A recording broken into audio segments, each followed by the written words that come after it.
Bismillahirrahmanirrahim. Assalamualaikum warahmatullahi wabarakatuh. Selamat pagi teman-teman. Mudah-mudahan kita senantiasa ada dalam keadaan sehat walafiat. Amin. Bismillah, alhamdulillah, wassalatu wassalamu ala rasulillah Sayyidina Muhammad ibn Abdillah wa ala alihi wa sahbihi ajmain, amma ba'du. Sebelumnya, teman-teman, perkenankanlah kami dari kelompok 7 akan mempresentasikan hasil kerja kelompok kami mengenai pengelolaan ekstrakurikuler. Kami dari kelompok 7 terdiri dari 3 orang anggota. Yang pertama saya sendiri, Riki Iskandar. Yang kedua Lutfiatul Maisarah, dan yang ketiga Muflihatul Lailasari. Baik, di sini saya akan menjelaskan tentang pengertian ekstrakurikuler dan jenis kegiatan ekstrakurikuler. Yang pertama yaitu pengertian ekstrakurikuler. Dalam PPT ini sudah dijelaskan bahwa ekstrakurikuler merupakan suatu kegiatan mengorganisir kegiatan siswa yang berhubungan dengan sekolah dan biasanya tidak membawa kredit akademis. Lebih simpelnya gini, ekstrakurikuler itu dilakukan pada saat di luar jam sekolah. Gunanya untuk apa? Untuk mewadahi serta mengembangkan potensi minat bakat pada siswa. Lalu jenisnya apa saja kegiatan ekstrakurikuler itu? Dalam PPT ini disebutkan ada 4. Yang pertama, prososial. Prososial ini di mana ekstrakurikuler sangat mengedepankan aspek sosial. Contohnya apa saja? Contohnya kegiatan kepramukaan, paskibra, PMR. Yang kedua yaitu olahraga tim. Dalam ekstra ini membutuhkan kerjasama antar anggota dalam tim untuk mencapai tujuan bersama. Contohnya apa? Contohnya sepak bola, bola voli, basket. Nah, dalam satu tim sepak bola itu kan biasanya terdiri dari 11 orang. Nah, 11 orang itu bagaimana bekerja sama dalam mencapai tujuan bersama. Yang ketiga yaitu seni pertunjukan. Seni pertunjukan biasanya contohnya itu pertunjukan tari, drama, lukisan, menyanyi. Kalau dalam seni Islam itu bisa kaligrafi, terus tilawah, hadroh, tafsir, dan lain sebagainya.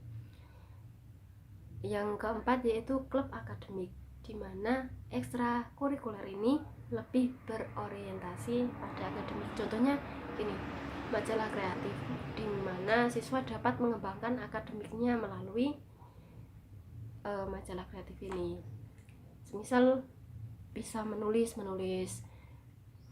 puisi atau merangkai cerita, itu bisa dimasukkan ke dalam majalah kreatif. Nah, contoh yang kedua itu bisa debat.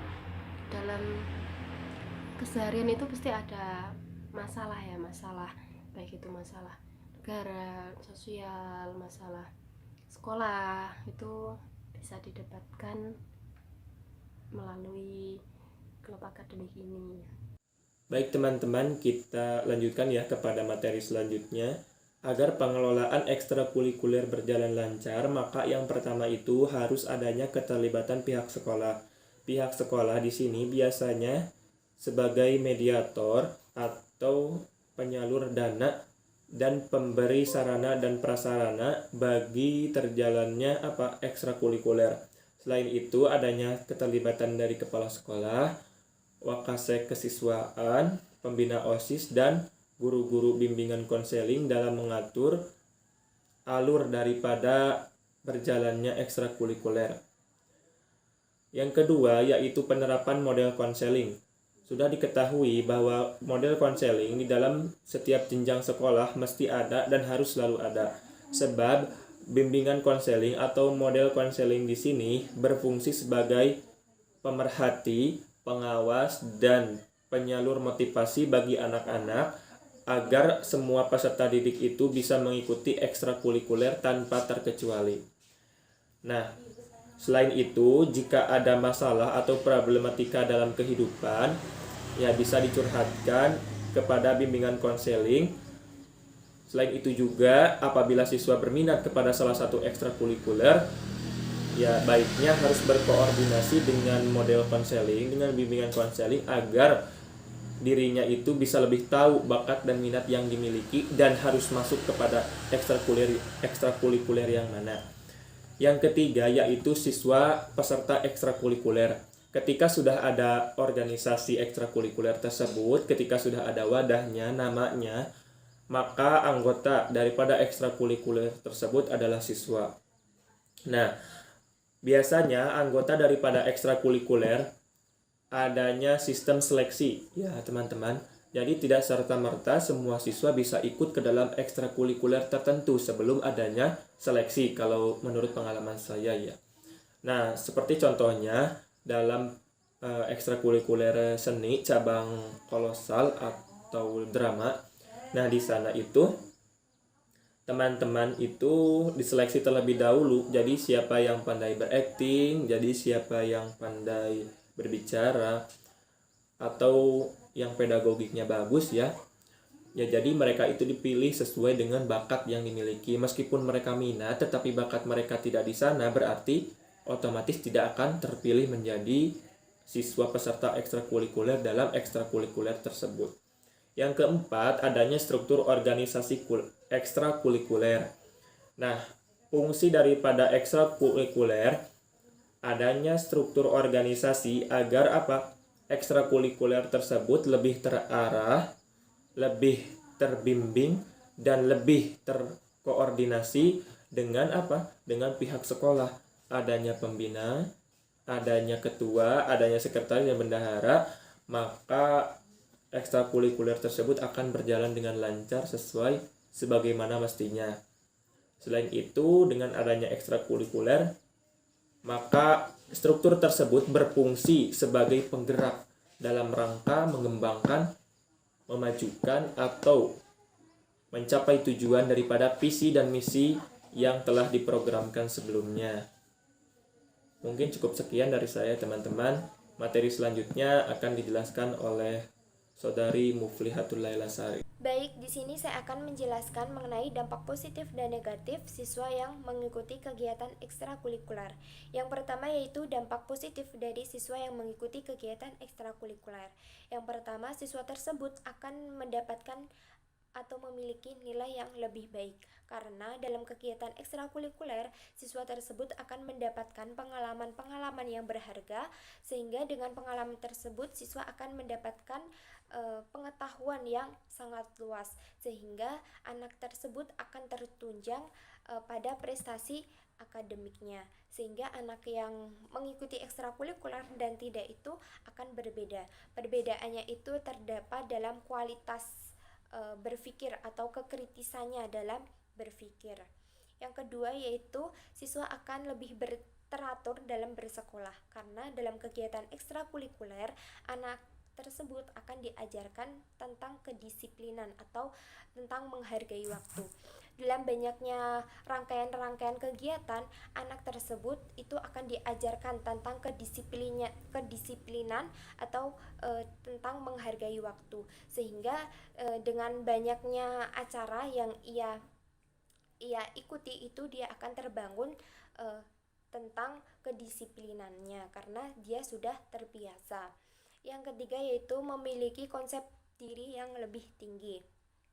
Yang pertama itu ada mengenai kemandirian, di mana anak yang mengikuti ekstrakurikuler itu akan dilatih atau membiasakan dirinya tentang mandiri. Dia akan bisa menghadapi masalah-masalah dalam hidupnya itu dia pecahkan dengan dirinya sendiri.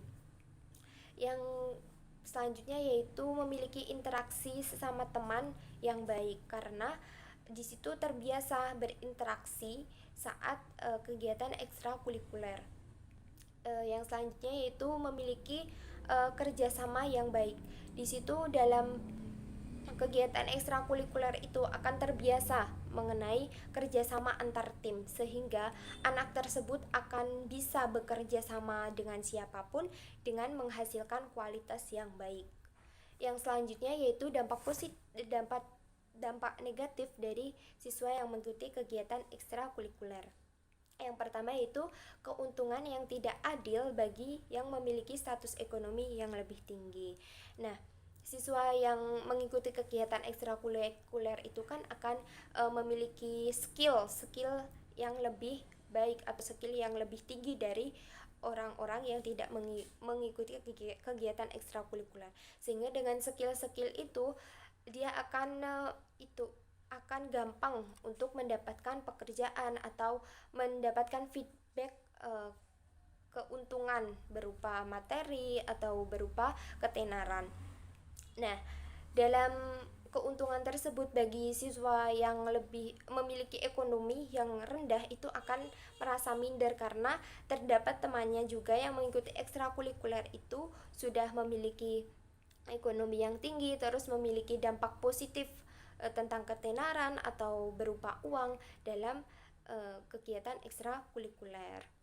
Yang selanjutnya yaitu siswa akan cedera, di mana dengan runtutan atau kegiatan yang sangat padat tersebut siswa akan lelah atau akan gampang sakit karena dia capek mengikuti kegiatan ekstrakurikuler. Sehingga dengan kelelahannya tersebut siswa tersebut akan